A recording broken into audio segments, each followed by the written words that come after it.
Hello, I'm Sensei Alex Kikuyo. Thanks for joining me for meditation and sutra study. This evening's practice will consist of a 15-minute guided meditation, a reading from a Buddhist scripture, followed by a Dharma talk. The title of today's Dharma talk is The Purpose and Practice of Buddhist Meditation. Before we get into that, please subscribe and hit the notification bell. That way you'll be notified when I post talks in the future. If you wouldn't mind hitting the like button, that'd be great too.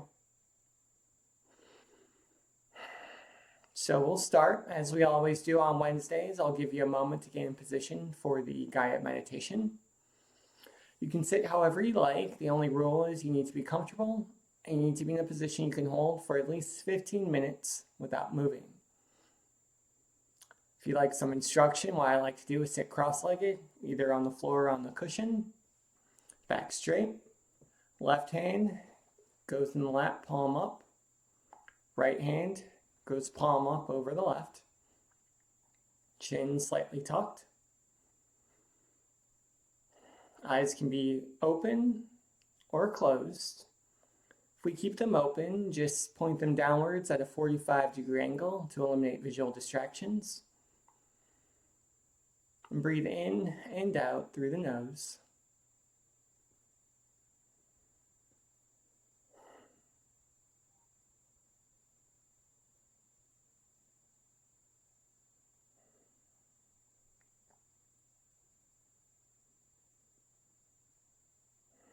With every inhale, we extend our belly button slightly, as if we had a large meal. And we relax on the exhale.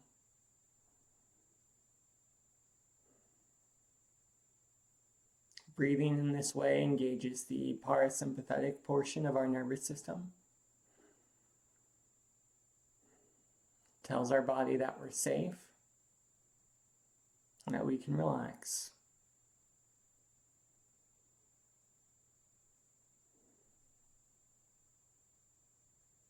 If we're wondering what to do with our mind, we simply bring our focus to the physical sensations of our breathing. The feeling of air in our throat, the feeling of our clothing against our skin, the feeling of our diaphragm expanding and contracting.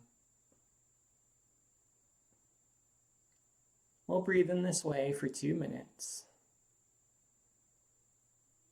And if our mind wanders, that's okay. We simply say hello to our thoughts and bring our focus back to our breathing.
Wonderful.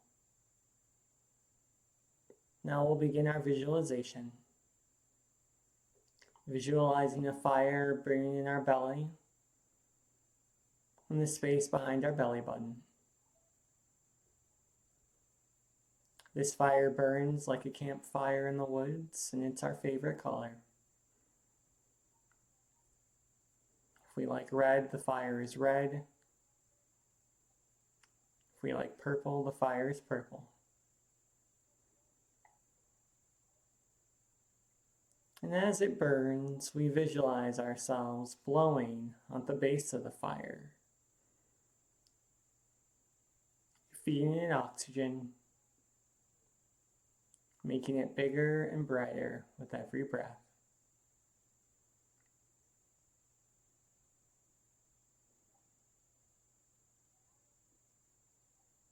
This fire represents our own enlightened nature. And now we'll use our breathing to feed our own enlightenment. We'll breathe in this way for about 2 minutes.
Wonderful. Keep breathing. Now we'll send a channel of energy from our belly down to the center of the earth. And once we get there, we find an energy that's identical to our own. If the fire of our enlightenment is red, the earth's energy is red. If our enlightenment is purple, the earth's energy is purple.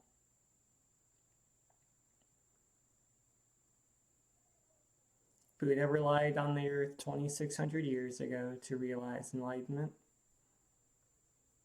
And now we'll do the same.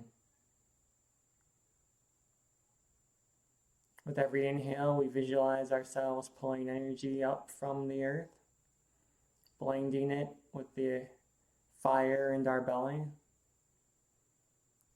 With every exhale, we continue to blow on that fire, amplifying it,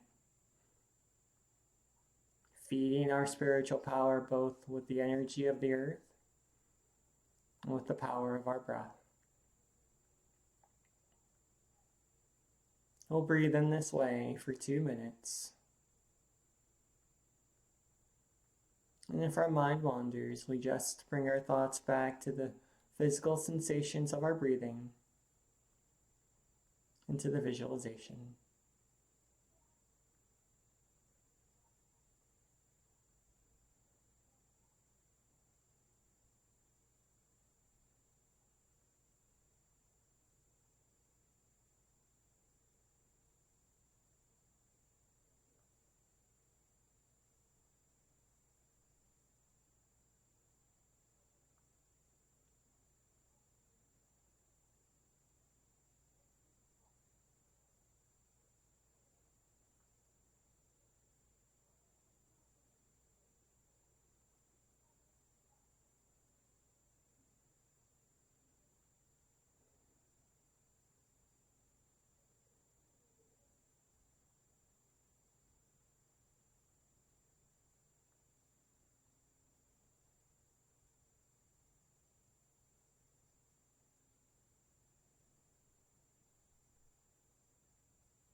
Good work.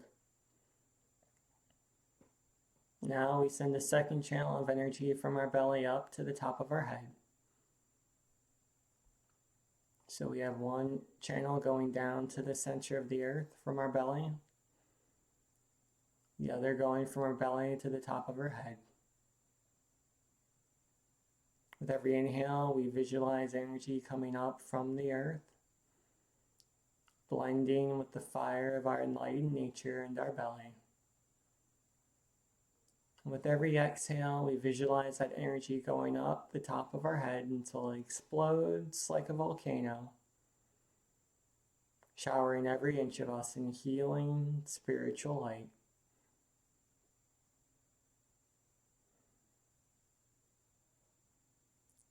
We've had a long week, and this is our chance to send healing wherever it's needed. We breathe in and pull energy up from the earth. We breathe out and send that energy shooting out the top of our head, letting it shower down upon us like a volcano.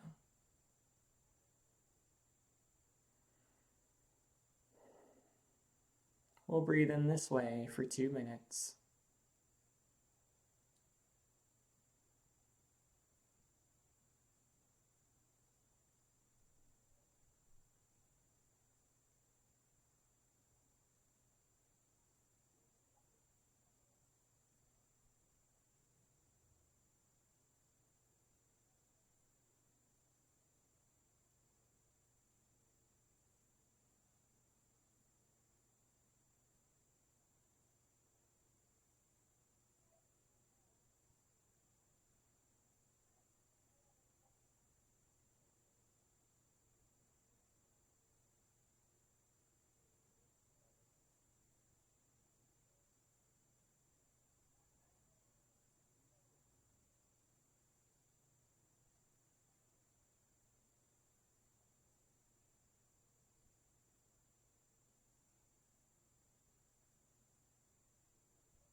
Great work.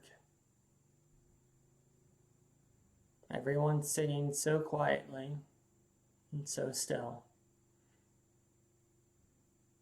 supporting one another in the practice. But now it's time to bring our practice to a close.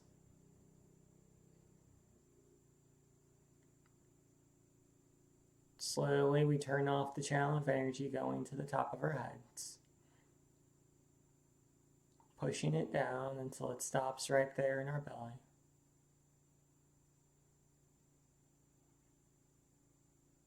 Next, we close up the channel of energy going down to the center of the earth, pulling it back up within us. As we do this, maybe we give the earth a silent bow, thanking her for helping us in our practice.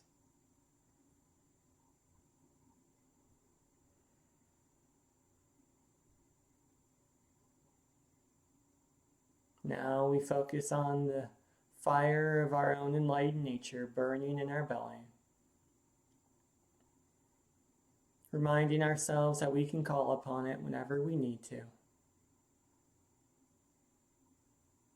But now, it's time to bring our meditation to a close. So we let the visualization fade. And we come back into our bodies by moving our heads to the left and then to the right, back and forth, feeling the physical sensations in our neck.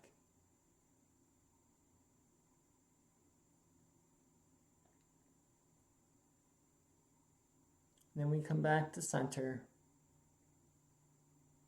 And we roll our shoulders forward.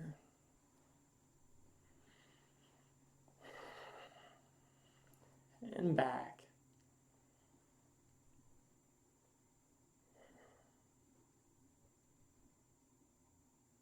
Again, just feeling the physical sensations, the movement of our muscles, the feeling of our clothing against our skin, until finally they hang limply towards the floor.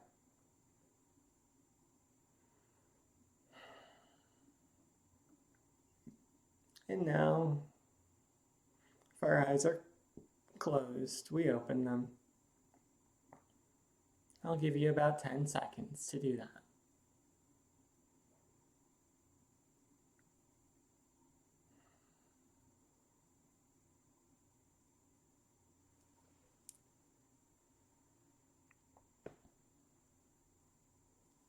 Wonderful.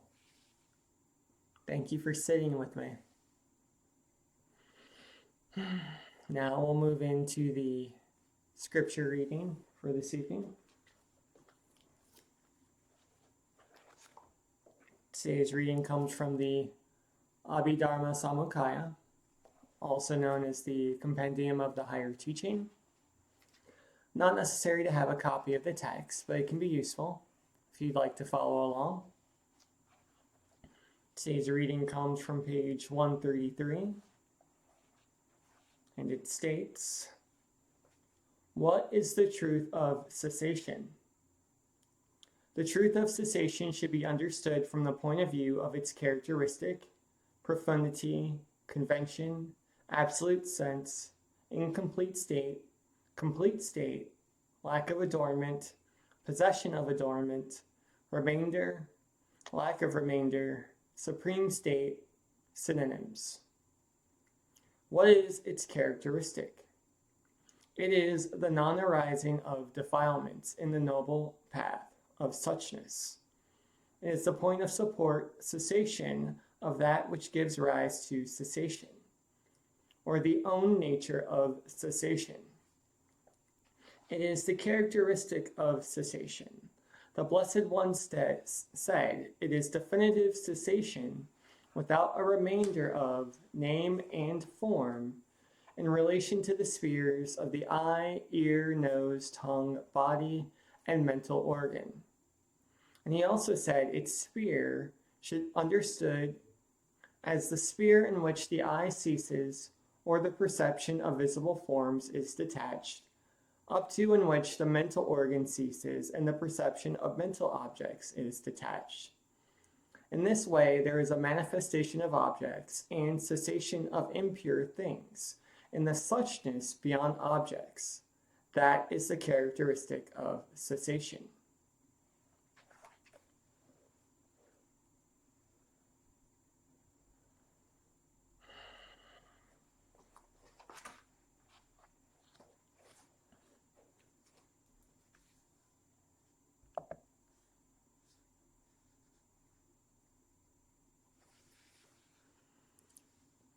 So as we walk this path, this Buddhist path of Dharma, and we engage in various practices like meditation, like chanting, like Sutra study,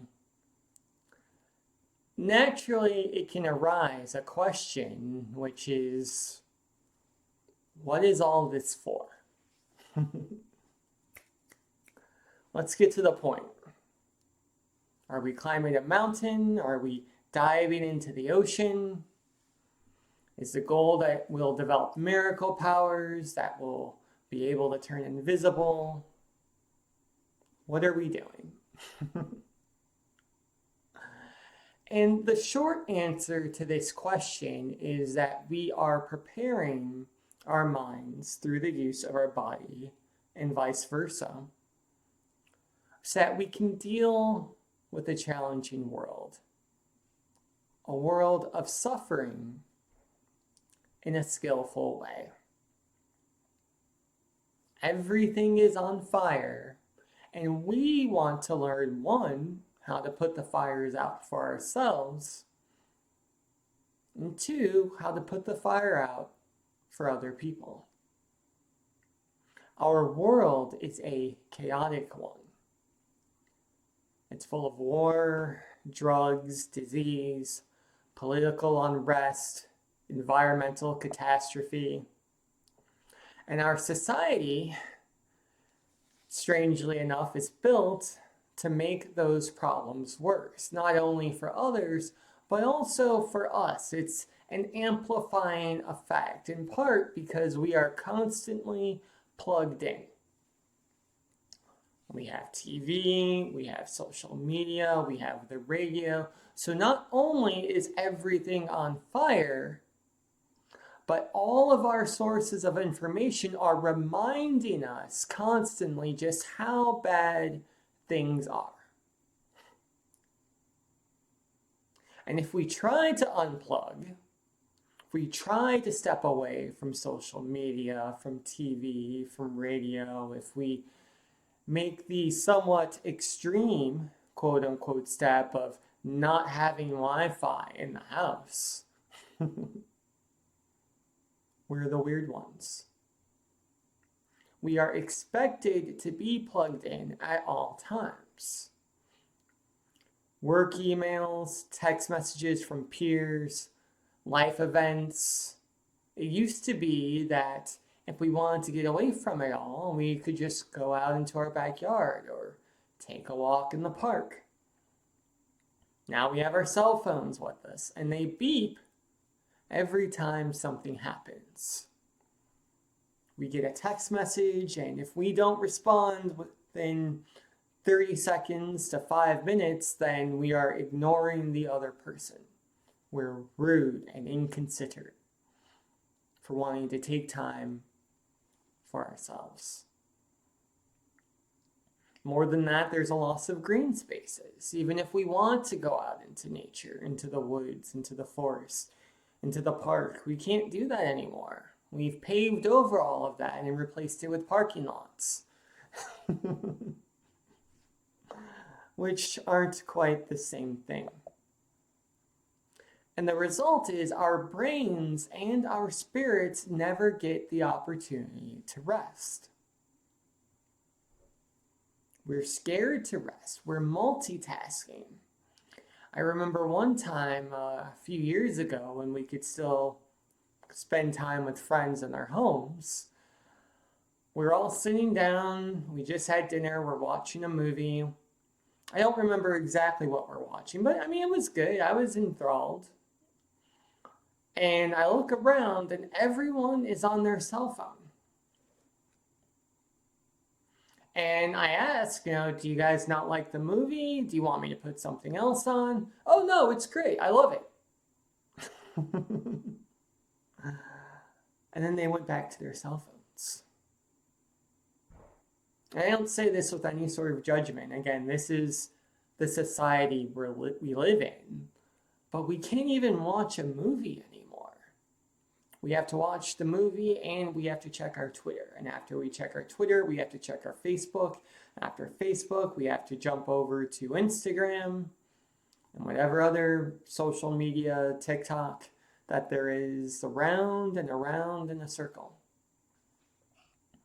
So we can't just be plugged in. We have to be plugged into more than one thing. And the result of this is endless suffering. Now, we already suffer. The First Noble Truth of Buddhism tells us life is suffering. We're born, we grow old, we get sick, we die.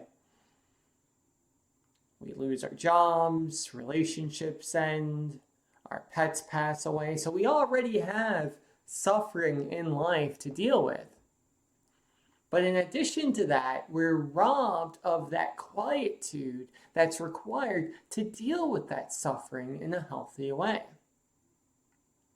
So we have the suffering of life, then we have the mental suffering created by our society, which is unhealthy. This leads to us making poor decisions because we're not in good mental states, which causes even more suffering. And the cycle goes on and on and on. Now, the good thing, if you want to call it a good thing, is that these problems are different maybe from the ones the Buddha experienced 2,600 years ago, but they're not new. Buddha lived in a time 2,600 years ago of political unrest, a time of war, a time of famine, a time when you didn't know if it was safe to walk down the street, a time when people were expected to be plugged in as much as they could be plugged in, as much as possible. The Buddha was a prince, a warrior prince. He was expected to be plugged in at all times, engaged in the political machinations of his kingdom. And he suffered as a result. Shinran Shonin, one of the promulgators of Pure Land Buddhism in Japan, believed that in his time it was impossible to practice the Dharma because there was so much going on. Once again, war, famine, political unrest, that the traditional practices in his mind were impossible. So I say all of this to say simply that we have issues. But our issues aren't quite as unique as we think. This is the human experience. And believe it or not, that's a good thing. Because if human suffering hasn't changed that much in 2,600 years, the cure for our suffering also hasn't changed.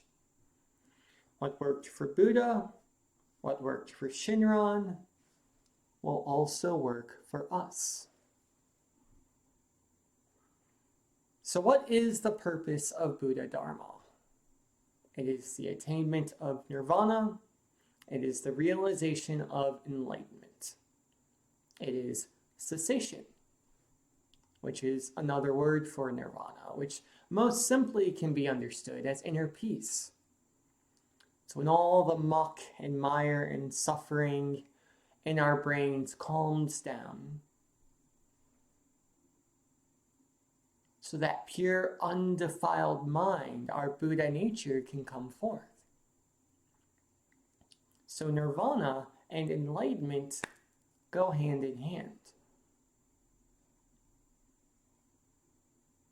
Nirvana is inner peace. Enlightenment is the pure Buddha mind that comes up when we have that inner peace, when we're not sucked into social media, when we're not concerned about where will my next meal come from? How am I doing at my job? How's my relationship going? If we think of ourselves as our lives, rather, as a mirror, Nirvana is the cleaning away of the dust covering that mirror. And enlightenment is us being able to see our true nature, our true face, which again is pure and undefiled. This is the purpose of Buddhist practice. Now, to attain nirvana, we have a two-pronged approach in Buddhism. Actually, I guess you could say it's a three-pronged approach, found in the Noble Eightfold Path. Now, the Noble Eightfold Path in Buddhism is right view, right intention, right speech, right action, right livelihood, right effort, right mindfulness, and right concentration. Now, the first two, right view and right intention, are the wisdom teachings of Buddhism. They're helping us see through all that muck and mire that I discussed earlier. Right view is discernment, being able to see the wholesome dharmas from the unwholesome dharmas, what causes suffering, what ends suffering. If we don't have right view, we don't have any want or desire to practice Buddhism because we don't see a problem.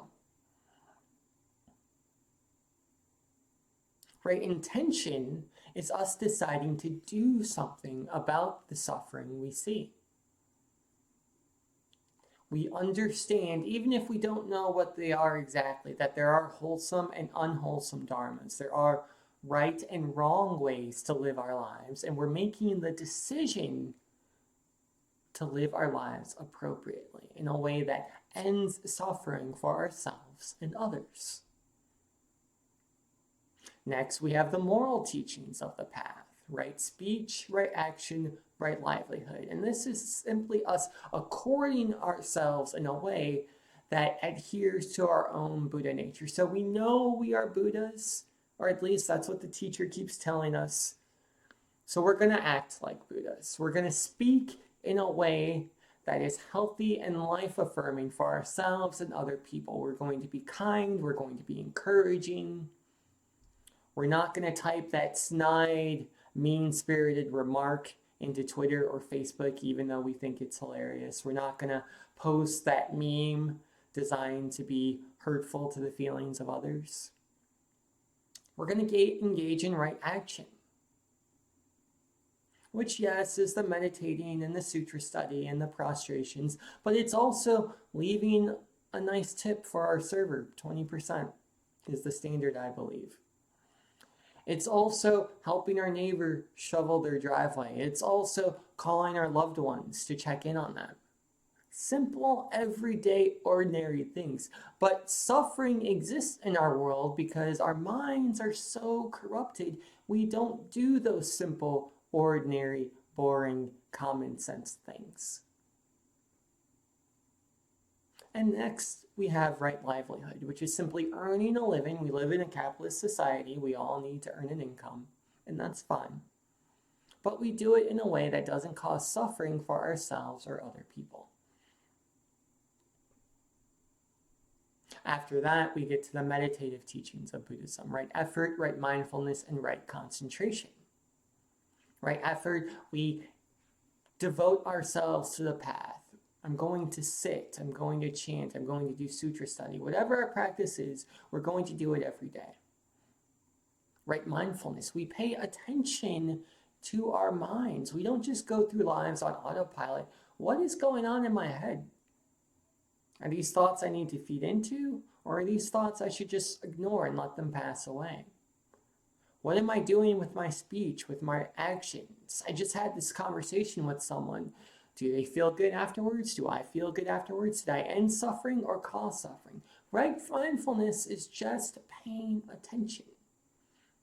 Again, something we don't do, as evidenced by the fact that when we watch movies,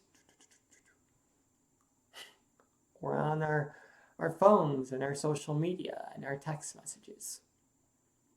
And then we get to right concentration, which is the primary focus of today's talk.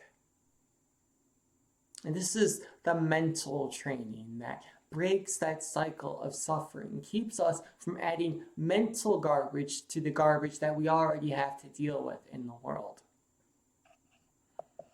And meditation, or right concentration as it's more correctly called, is very simple. Our brain generates thoughts constantly. We know this through the 5 universal mental factors, which I've discussed before: contact, attention, perception, sensation, volition. And as our brain is generating thoughts, we have thoughts about these thoughts. And then those thoughts lead to more thoughts. And those thoughts lead to more thoughts. And we end up in an endless cycle that can be very healthy or very destructive, depending on what we're thinking about. So we see a picture of a loved one, contact, attention, perception. We have a negative feeling about that. Sensation. We have thoughts and emotions, anger, because the last time we saw this person, there was a fight. And then volition, they really shouldn't have talked to me that way. If I could do it again, I would say X, Y, Z. So now we added a thought to the thought that came up automatically. And that leads to other thoughts. And next thing you know, we lose 45 minutes of our day having a conversation with someone who isn't even there. Because if we ever see them again, we're going to give them what for? Or maybe it's not the picture of the loved one. Maybe it's a thought about the person who cut us off in traffic. Maybe it's the server who screwed up our order. Maybe it's the person in second grade who pushed us off the swing. Thoughts automatically come up in our minds as a result of karma.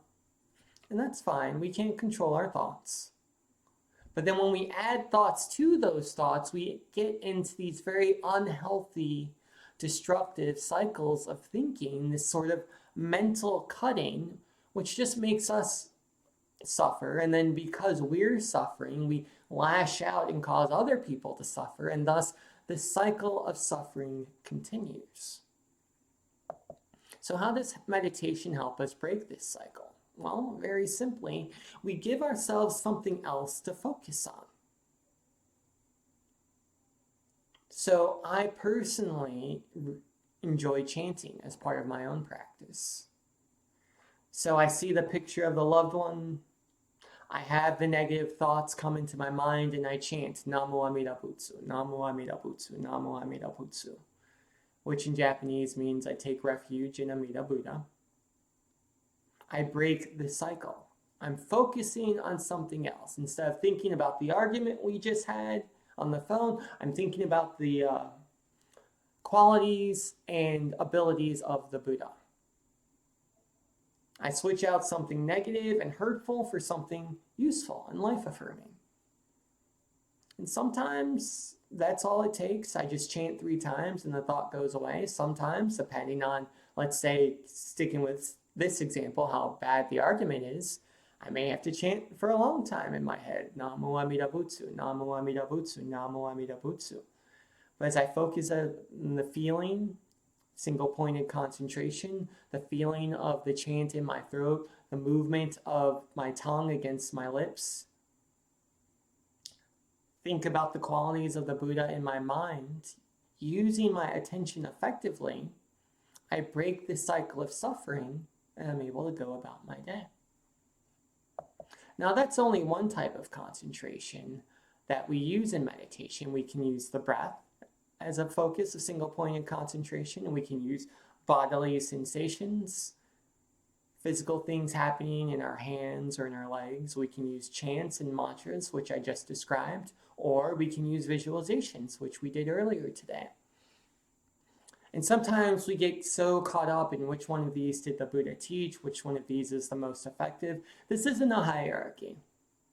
Buddha taught all of these paths because all of them lead us to nirvana and enlightenment. They end suffering for ourselves and others by breaking the cycle of mental suffering.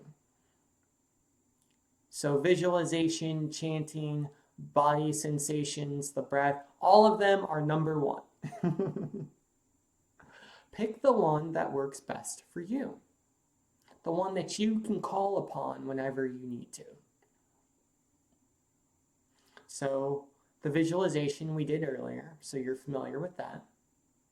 Focusing in on creating pictures in the mind, channels of energy moving through the body. And as we're focusing on that, we're not focusing on the person who cut us off in traffic. And if our mind wanders, like I always say, we just bring our focus back to the visualization, or to the breath, or to the chant. So this isn't a magic pill that, well, we do it once and it all goes away. We do it over and over and over again, because we have thoughts over and over and over again. And as we do this, we break that mental energy, that mental habit that causes us to go down the path of unwholesome dharmas, and instead we go down the paths of wholesome dharma instead. Same thing with our breathing. At the beginning of our meditation, our mind wanders, we come back to the physical sensations of the breath, breathing in and out through the nose, the expansion and contraction of our belly. So in truth, anything can be a focus of concentration for our meditative practice. But these 4, the breath, body sensations, chanting and mantra and visualization are the primary ones we use in Buddhist practice. And finally, I'll end just by explaining why meditation is so hard. We're devoted to the path, we know it works, we feel great after we do it, but it's so hard to get to the cushion to meditate. It's so hard to sit in front of our altar and chant. Even if we're just in the car and we want to do some chanting before we go into the party, let's say. Why do we hesitate? Because meditative practice is the opposite of everything we're taught to do by society. We have to sit still without accomplishing anything. We have to be in a position where we're not trying to impress anyone or show how important we are. So we're sitting in meditation and we're on the cushion and we're not supposed to move. And suddenly people are sitting around us and we can't tell them how much money we make. We can't tell them how important our job is, how much we paid for our handbag or the nice car we have in the parking lot. All the things we do to kind of bump ourselves up on the hierarchy when we go out to restaurants with friends. We can't do any of that. We just have to sit and be who we are, and that is terrifying. No one wants to be who they are.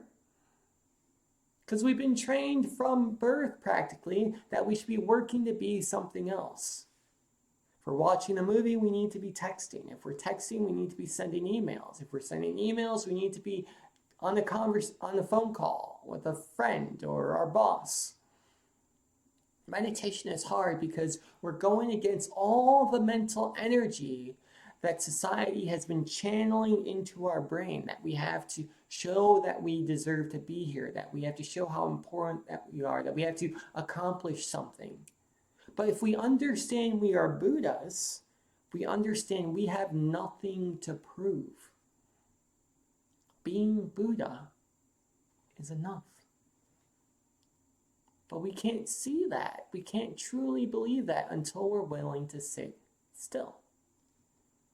So that's why meditation is so important, and that's why it's also so hard.